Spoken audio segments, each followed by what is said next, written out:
नमस्कार, बहुत बहुत स्वागत है आप सभी का हमारे खास कार्यक्रम आपका अवसर में। मैं हूं आपके साथ कंचन। आपका अवसर एक ऐसा कार्यक्रम जिसमें हम आपकी मुलाकात करवाते हैं ऐसे अफसरों से जिन पर जिम्मेदारी होती है सरकार और समाज को एक साथ लेकर चलने की।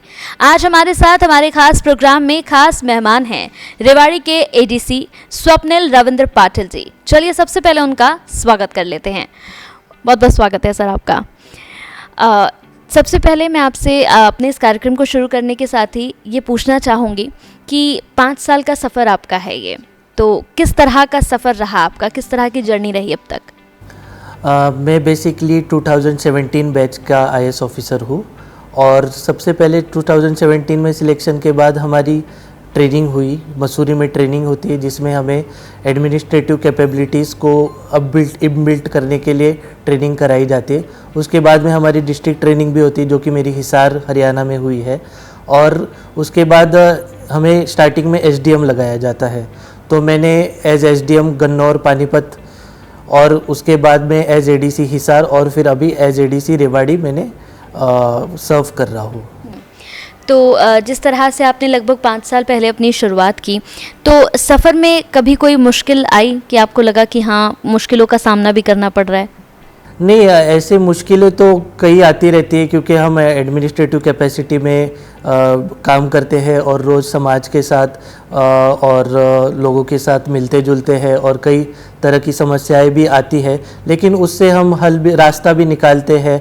और जैसे कि हर एक दिन एक लर्निंग एक्सपीरियंस होता है, हर एक दिन एक नए चैलेंजेस होते हैं और हम उसको उसी तरह से डट के उसका सामना करते हैं। तो जैसे अभी आप रेवाड़ी में, इससे पहले आप कहाँ पर थे? इससे पहले मैं as additional deputy commissioner Hisar में था। हिसार में थे। तो हिसार में किस तरीके का एक्सपीरियंस रहा आपका? हिसार में बहुत अच्छा एक्सपीरियंस रहा और जैसे मैंने कहा कि मेरा डिस्ट्रिक्ट ट्रेनिंग जो है वो भी हिसार में ही हुई थी, तो मेरे लिए वो नई पोस्टिंग नहीं थी एक तरह से। और उसमें कई तरह की चीज़ें सामने आई, जैसे फार्मर्स एजिटेशन था, उसमें हमने काफ़ी डील किया लोगों से, फार्मर्स से, उनकी बातें सुनी और नेगोशिएशंस किए। और साथ में लॉ एंड ऑर्डर सिचुएशंस भी कई आती थी, तो उसको भी हमने टैकल किया। और बड़ा ज़िला होने के कारण वहाँ पे समस्याएं भी कई सारी है, तो उसको भी जो हमारी डिप्टी कमिश्नर थी मैडम थी, उनके गाइडेंस में सारा कुछ टैकल किया। तो 5 साल का सफ़र जिस तरह से रहा, तो अभी आप रेवाड़ी में आए। रेवाड़ी में कब आए आप? रेवाड़ी में मैं 27 अप्रैल इस साल आया हूँ जी। तो अभी अप्रैल से लेकर अगर अभी तक की बात करें हम, तो किस किस तरह की चुनौतियाँ आई जो आपने हल करी हैं अभी तक? रेवाड़ी में खास करके ज़्यादा कोई चुनौतियाँ हैं नहीं वैसे तो, लेकिन कुछ समस्याएं हैं, तो उसके बारे में भी हमने काफ़ी कुछ, जैसे हमारे जो वरिष्ठ अधिकारी है डीसी साहब है, उनकी गाइडेंस में काम किया। जैसे रेवाड़ी में अभी एम्स बन रहा है मनेठी में, तो उसके लिए जो लोगों के साथ नेगोशिएशन है, कमेटी, संघर्ष कमेटी है, उनके साथ नेगोशिएशन करना, फिर लोगों की रजिस्ट्रियाँ करानी। और मूल काम हमारा जैसे परिवार पहचान पत्र का है जो एडीसी करते हैं, तो परिवार पहचान पत्र के बारे में जो लोगों की समस्या है, इनकम वेरिफिकेशन का काम है। फिर जैसे डेवलपमेंट प्लान जो है वो भी एडीसी के पास होता है, तो जो डेवलपमेंटल इश्यूज़ है कि जैसे वाटर लॉगिंग की इश्यूज़ है, कोई स्कूल में कोई रूम्स ख़राब है, तो ऐसे छोटे छोटे मोटे मोटे काम जो है वो हमने किए हैं। तो जिस तरह से आप रेवाड़ी में अभी शिफ्ट ही हुए हैं, यानी इसी साल आप आए हैं, यहाँ पर आपको क्या लगता है कि किन चीज़ों में रेवाड़ी में ख़ास तौर से अभी बदलाव होने की ज़रूरत है? रेवाड़ी में बदलाव तो एक नियम है, निसर्ग का नियम है, और हमें जो एक स्टैंडर्ड है उस स्टैंडर्ड के ऊपर जाके डेवलपमेंट करनी ज़रूरी है। तो सोशल लेवल पे हुआ या फिर इकोनॉमिकल लेवल पे हुआ या डेवलपमेंटल लेवल पे हुआ, हर एक फ्रंट्स है जिसके ऊपर हमने काम करना ज़रूरी है। तो रेवाड़ी में जैसे मैंने पहले बताया आपको, एम्स बन रहा है, तो वो एम्स जल्द से जल्द बन जाए ताकि लोगों को सुविधा मिले। जो राजस्थान के लोग भी और हरियाणा के लोग भी है, उनको इसकी सुविधा मिलेगी। फिर रेवाड़ी में काफ़ी सारी इश्यूज़ है, जैसे वाटर लॉगिंग का इशू है, तो उसको भी हम टैकल करने की कोशिश कर रहे हैं। और इसी तरह से, तो जैसे आपने वाटर लॉगिंग की बात की है, तो ये तो रेवाड़ी में काफ़ी लंबे समय से समस्या एक चली आ रही है, जिसे आपके आने से पहले भी जो और लोग थे वो भी पूरा संभालने की कोशिश कर रहे थे, लेकिन कहीं ना कहीं देखा जाए तो अभी भी उसमें और थोड़ी मेहनत की ज़रूरत है। जी, मेहनत की ज़रूरत है। और मूल रूप से बात ये होती है कि कोऑर्डिनेशन की कमी होती है। तो वो कोऑर्डिनेशन का काम विभिन्न विभाग होते हैं, जैसे पब्लिक हेल्थ डिपार्टमेंट है, म्यूनसिपल कमिटीज़ है और जो पुलिस विभाग है, इन सब का कोऑर्डिनेशन करके कैसे एक रास्ता निकाला जाए, वो कोशिश हमारी रहती है। बिल्कुल। इसके साथ अगर मैं पूछूं तो आपकी स्कूलिंग कहाँ से हुई, कहाँ से आपने शुरुआत की? मैं बेसिकली महाराष्ट्र से बिलोंग करता हूँ और मेरी पूरी स्कूलिंग जो है वो मुंबई से हुई है। तो our lady of good counsel high school करके एक स्कूल है सायन में, वहाँ पे मेरी स्कूलिंग हुई है। अच्छा, जैसे स्कूलिंग के बाद आपने पढ़ाई में आपने इंजीनियरिंग की है, तो एक इंजीनियर होकर इस फील्ड में एकदम यहाँ पर आना, मतलब क्या विचार, क्या आया मन में, क्या सोचा? इंजीनियरिंग तो की थी और मन में पहले से ही विचार था कि आईएएस बनना है, लेकिन आईएएस की परीक्षा पास करने के लिए आपको सबसे पहली एलिजिबिलिटी वो है कि आपको एक ग्रेजुएट होना ज़रूरी है। और इंजीनियरिंग का अगर आप देखें तो आपको जैसे अगर जो जानकार है उनको पता होगा कि हमारे इंजीनियरिंग में डिज़ाइनिंग भी होती है। तो कोई सर्किट डिज़ाइन करना हो तो सर्किट डिज़ाइन करने में उसमें रेजिस्टेंस कितना देना है, वोल्टेज कितना देना है और करंट कितना भेजना है, उसका एक रैशनल माइंड इस्तेमाल करना होता है कि अगर ये कम हुआ तो वो ज़्यादा करना पड़ेगा। तो यही एडमिनिस्ट्रेशन में कई बार आपको बजट इश्यूज होते हैं, तो वो कम बजट में भी आप किस तरह से ज़्यादा लोगों को फ़ायदा पहुंचा सके, तो वो एक रैशनल माइंड जो है वो बिल्टअप होता है इंजीनियरिंग में, और वो कहीं ना कहीं मुझे हेल्प कर रहा है एज एडमिनिस्ट्रेटर। तो जब आपने इंजीनियरिंग के बाद अपनी तैयारी शुरू करी कि आपको अब एक आईएएस बनना है, या फिर आईएएस के लिए आपने अपनी तैयारी शुरू करी, तो किस तरह का एक्सपीरियंस रहा? क्योंकि कहते हैं कि आसान कोई चीज़ नहीं होती, हर चीज़ बड़ी मुश्किल है, और मुश्किलों को पार करके जो अपनी मंजिल तक पहुँचे वही बादशाह होता है।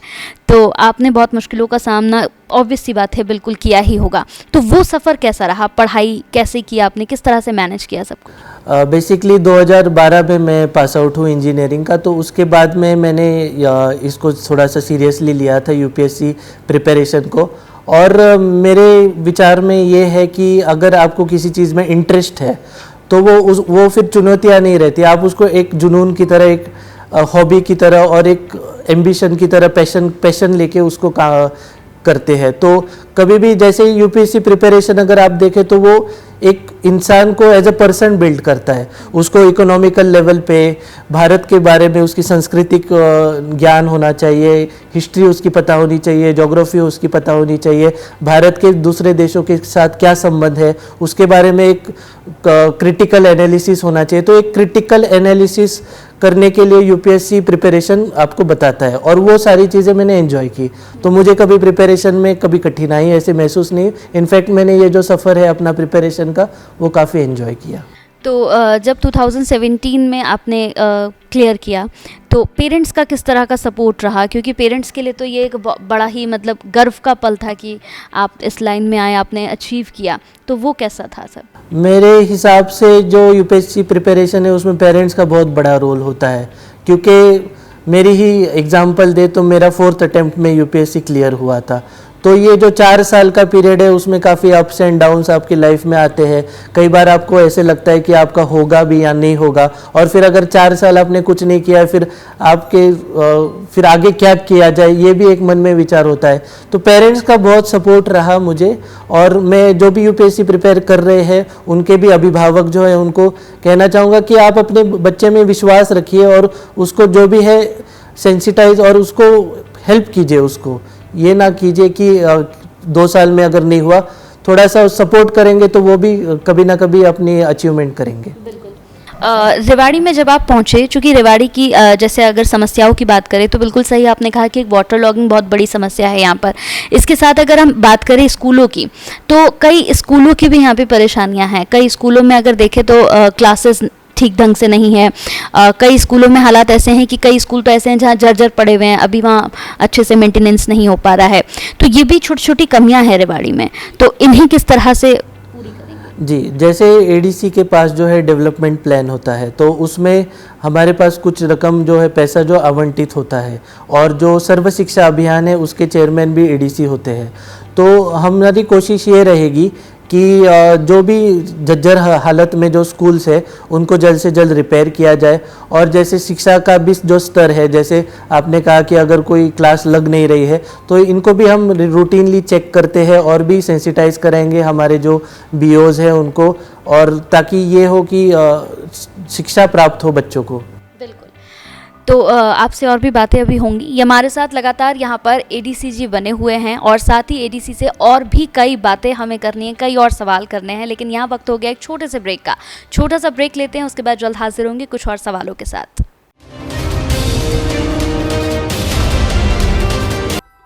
ब्रेक के बाद स्वागत है आप सभी का हमारे खास शो आपका अवसर में। मेरे साथ लगातार यहाँ पर एडीसी स्वप्निल जी बने हुए हैं।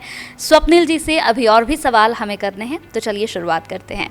स्वप्निल जी, जिस तरह से हम रेवाड़ी को लेकर बात कर रहे थे और साथ ही साथ आपके सफ़रनामे की भी काफ़ी बातें हुई, एक सवाल है मेरे मन में। कोई भी जो बच्चा होता है जब वो बड़ा होता है, बड़ा होने के बाद उसकी स्कूलिंग, उसके कॉलेज, उसके बाद एक आईएएस का ख्वाब, तो क्या सोचा, मतलब किस तरह से आपके मन में विचार आया कि मुझे आईएएस बनना है और किस तरह से आप बने? इसका एक खास किस्सा है जो मैं आपको बताना चाहूँगा। बचपन में मैं एक बार अपने पिताजी के साथ गार्डन में घूमने गया था और उसमें रास्ते में जब सफ़र कर रहे थे हम, तो कई पॉट होल्स थे, खड्डे थे और कचरा भी इधर उधर बिखरा पड़ा था। तो मैंने अपने पिताजी से पूछा कि ये कौन करता है, इसको कौन डील करता है, ये खड्डे क्यों है, ये रास्ते में इतना कचरा क्यों है। तो मेरे पिताजी, तो मेरा बाल मन था वो क्या कहते, उन्होंने बस ये कहा कि बेटा तुम कलेक्टर बन जाना और तुम ये सारी समस्याएं हल कर पाओगे। तो फिर तब से ही मेरे मन में एक ख्याल था कि मैं कलेक्टर बनूंगा और मैं जो लोगों की समस्याएं हैं, ऐसी जो छोटी छोटी चीज़ें हैं उसको हल करूंगा और जल्द से जल्द जैसे अपने एरिया में अच्छी सफाई रखूंगा। तो वो उस विचार, जो एक छोटा सा विचार था पिताजी का, तब से मेरे मन में आया और फिर मैं अल्टीमेटली आईएएस बन गया। बिल्कुल। तो जिस तरह से अगर रेवाड़ी की बात कर लें, तो जब आप फील्ड पर उतरते हैं, चूँकि रास्ते से होकर ही आप ऑफिस तक पहुंचते हैं अपने, वो पूरा रास्ता, या कहीं आप जब रेवाड़ी में बाहर निकलते हैं, तो आपको क्या लगता है कि कहाँ कहाँ पर रेवाड़ी में कमी है जिसे आप ही पूरी कर पाएंगे? नहीं, मैं ही पूरी पर कर पाऊंगा ऐसा नहीं है। प्रशासन होता है और पूरा एक सिस्टम होता है। तो कहीं भी अगर कोई समस्या मुझे अगर नज़र आती है, कहीं पे वाटर लॉगिंग हो रही है या फिर कहीं पे कचरा जमा हुआ है या कहीं पे जो कुछ गलत चीज़ें हो रही है, तो वो तुरंत नोटिस में लाई जाती है संबंधित डिपार्टमेंट को। तो अगर कचरा है तो उसकी तुरंत फ़ोटो उतार के जैसे व्हाट्सएप ग्रुप पे हम शेयर कर देते हैं, हमारा डिस्ट्रिक्ट एडमिनिस्ट्रेशन का ग्रुप है, तो फिर वो तुरंत उस पर कार्रवाई हो जाती है। और फिर उसके बाद में उसका ये भी पूछा जाता है कि हुई है या नहीं हुई है, उस फोटो भेजो। तो एक डायनेमिक सा आज के युग में, आज के टाइम में एडमिनिस्ट्रेशन एक टाइम टू टाइम की ड्यूटी नहीं है, एक डायनेमिक सा सिस्टम है और वो डायनेमिकली हमें संपर्क में रहना पड़ता है, कोऑर्डिनेशन में। तो जिस तरह से अगर हम बात करें फैमिली की, तो आपकी फैमिली में कौन कौन है? मेरे माता पिता है और मेरी वाइफ है। तो फैमिली को किस तरह से टाइम दे पाते हैं आप, क्योंकि एक जॉब ऐसा है जिसमें आप काफ़ी ज़्यादा बिजी रहते होंगे, काफ़ी स्केड्यूल भी बिजी रहता होगा, तो कैसे टाइम दे पाते हैं? टाइम निकाल लिया जाता है फैमिली के लिए। और जैसे वाइफ है मेरी, तो वो भी काफ़ी सपोर्टिव है और मैं समझता हूँ कि जीवन साथी का बहुत ही अनमोल योगदान होता है। कई बार आप प्रेशर से गुजर रहे रहते हैं और प्रेशर में आप उतना टाइम नहीं दे पाते, लेकिन उतना अंडरस्टैंडिंग होना भी ज़रूरी है। तो मैं समझता हूँ कि जो मेरी वाइफ है वो मुझे पूरी तरह से अंडरस्टैंड करती है और जो स्पेस होता है वो स्पेस भी मुझे प्रोवाइड करती है। एक और मेरा सवाल होगा, जिस तरह से अगर देखा जाए तो पूरा बिजी स्केड्यूल में ऐसा कोई समय आपको लगता है कि जब आपके पास अपने लिए वक्त है और उस दौरान स्वप्निल ये करना पसंद करते हैं, तो उस वक्त क्या करते हैं जब खाली समय सिर्फ आपके लिए होता है? खाली समय में मैं खासकर पेंटिंग्स वगैरह करता हूँ आजकल और बैडमिंटन खेलता हूँ, तो उससे थोड़ा सा फिटनेस लेवल भी ठीक रहता है और पेंटिंग से माइंड भी एक क्रिएटिव सा रहता है और वो क्रिएटिव माइंड जो है वो एडमिनिस्ट्रेशन में भी आपको इनोवेटिव चीज़ें करने के लिए प्रेरित करता है। और इसके साथ ही अगर बात की जाए स्वप्निल जी, तो एक ख्वाब होता है हर एक इंसान का, तो क्या आपका कोई ऐसा प्रोजेक्ट है रेवाड़ी को लेकर कि जब तक आप रेवाड़ी में हैं तो कोई ऐसा ड्रीम जो रेवाड़ी के लिए आपने देखा हो? एक तो ये है कि जो परिवार पहचान पत्र जो हम डील कर रहे हैं, तो मैं चाहता हूँ कि उसमें एक डिजिटल हेल्प डेस्क बनाया जाए। तो उस पे हम काम भी कर रहे हैं, एक वेबसाइट बनाएंगे और जिसके ऊपर लोगों की अगर कोई समस्या है तो वो घर बैठे अपने मोबाइल से उसको समस्याओं को डाल सकते हैं।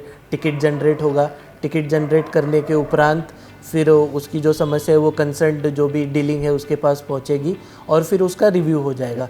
फिर इसके वजह से ये होगा कि लोगों को चक्करें नहीं काटने पड़ेंगे और अपना मोबाइल डिजिटली वो घर बैठे अपनी समस्याओं का हल कर सकते हैं। जल भराव की जैसे हम लगातार बात कर रहे हैं अपने इस खास चर्चा में, तो बरसात का मौसम चल रहा है और इस मौसम में मैं भी जब आई हूँ तो कई जगहों पर हमें ये समस्या देखने को मिली हैं। तो किस तरह से इसकी शुरुआत की गई है कि इन समस्याओं को रोका जा सके या फिर कम किया जा सके? इसमें हमने पॉइंट्स आइडेंटिफाई किए हैं पूरे रेवाड़ी में कि जहाँ जहाँ वाटर लॉगिंग होती है और वहाँ पे हमने अधिकारियों की ड्यूटी लगाई है और वो अधिकारी जो है उनके नंबर्स हमारे पास है और एक कंट्रोल रूम बनाया गया है। तो और वो कंट्रोल रूम का जो नंबर है वो लोगों के साथ, जो सिटीजन्स है उनके साथ भी साझा किया गया है। तो जो भी जहाँ पे भी वाटर लॉगिंग होती है तो वो सिटीज़न उस कंट्रोल रूम पे फ़ोन करेंगे, फिर वो कंसर्न्ड अधिकारी को फ़ोन चला जाएगा कंट्रोल रूम से और फिर वो उस समस्या का हल करने की कोशिश करेगा।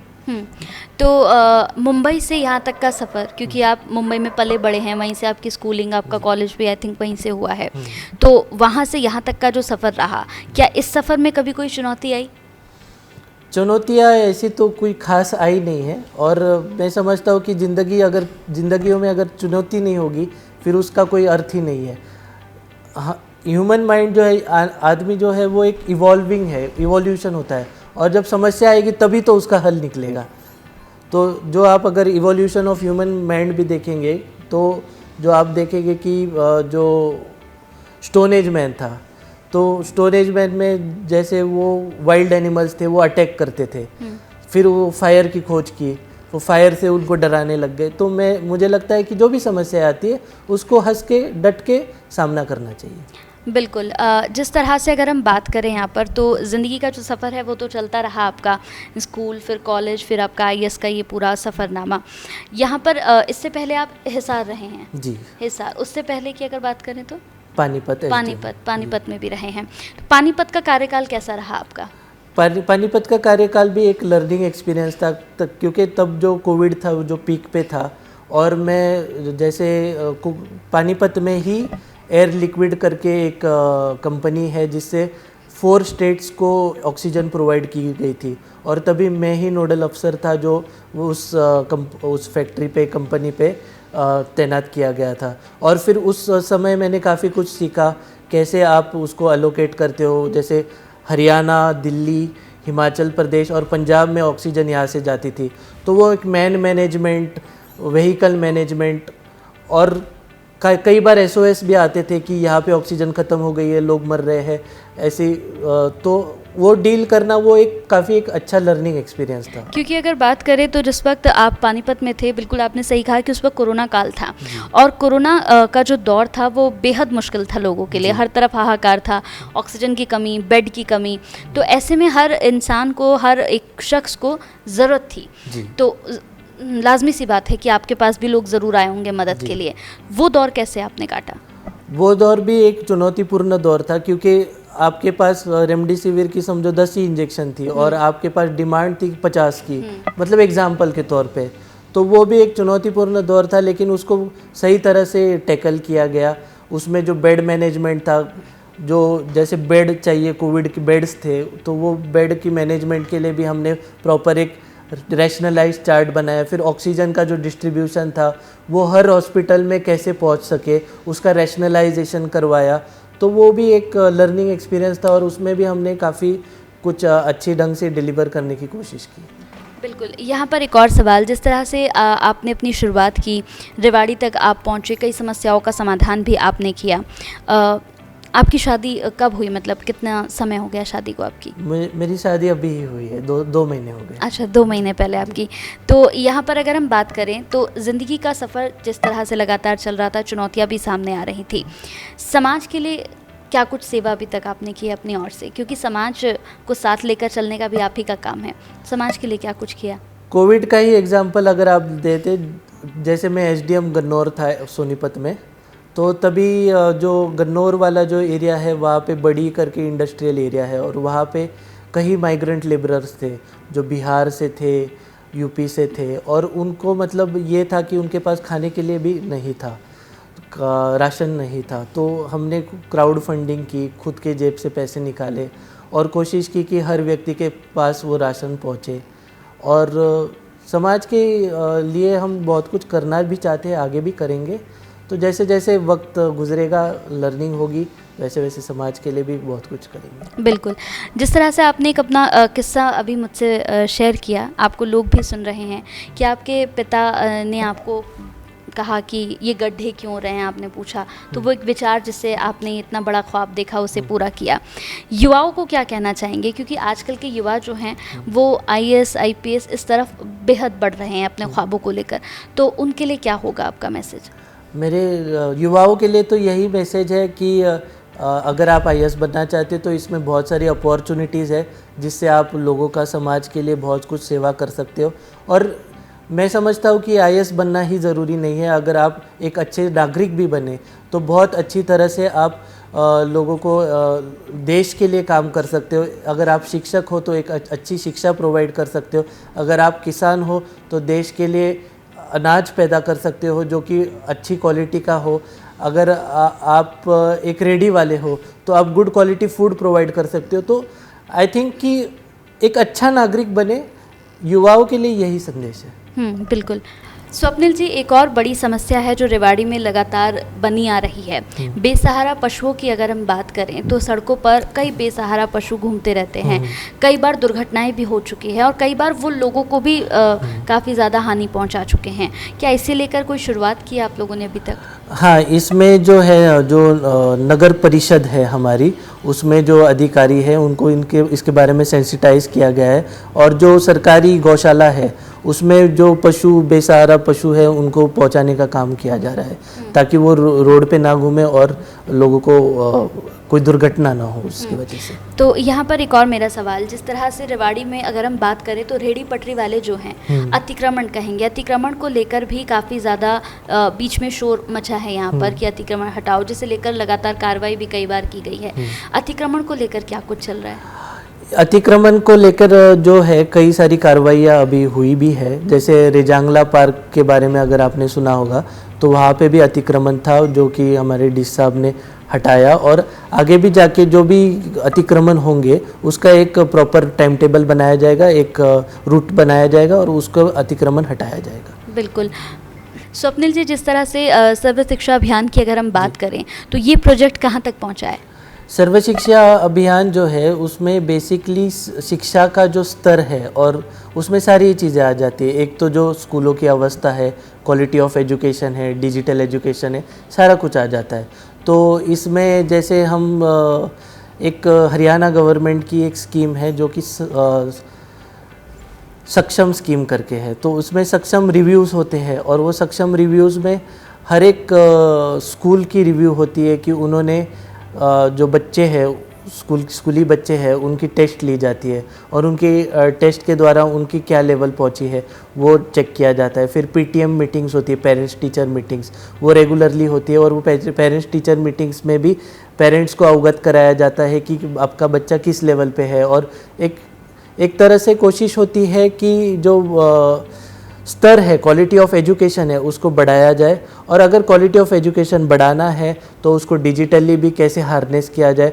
तो रिसेंटली टैब्स बांटे गए थे बच्चों को ऑल ओवर हरियाणा, और मैं बताना चाहूँगा कि एक हरियाणा ही ऐसा स्टेट है जिसमें इतने बड़े स्तर पर टैब्स बांटे गए और उन टैब्स में इनबिल्ट प्रोग्राम्स है जिसमें बच्चे सीख सकते हैं और वो लॉगिन कर सकते हैं। और ये है कि एक लेसन पढ़ने के बाद जब तक वो टेस्ट पास नहीं करता तब तक वो अगले लेसन पे नहीं जा सकता।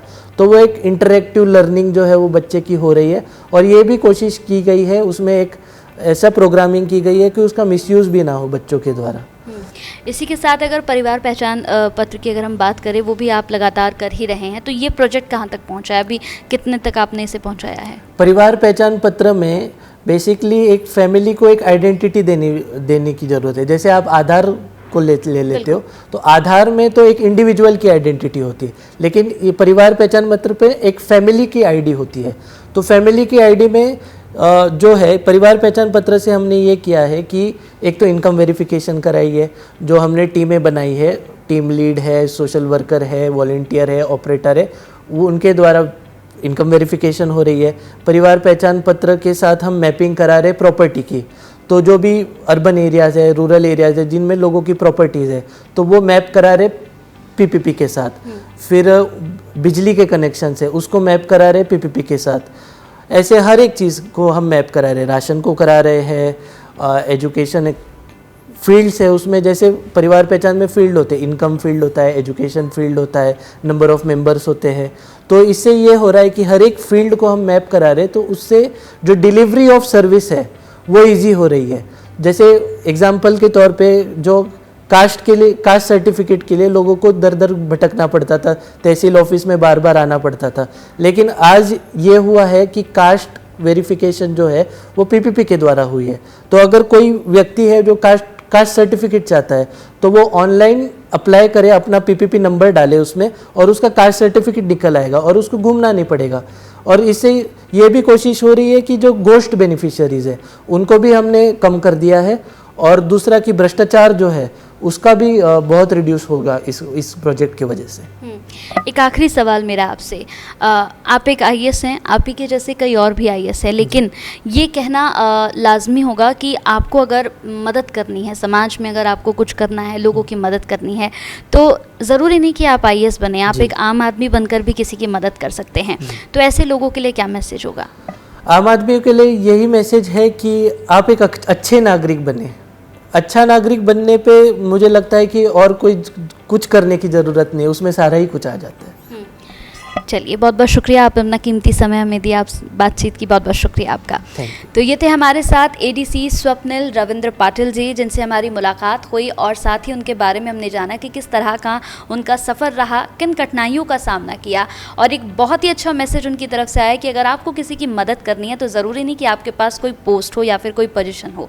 अगर आप चाहते हैं तो आप एक अच्छे नागरिक बनकर भी लोगों की मदद कर सकते हैं, समाज का साथ दे सकते हैं। तो चलिए, इसी के साथ हमारे इस खास प्रोग्राम में इतना ही। अगली बार फिर आपसे मुलाकात होगी एक और अफसर के साथ, और उनसे भी हम आपको रूबरू कराएंगे। तब तक के लिए मुझे दीजिए इजाज़त। नमस्कार।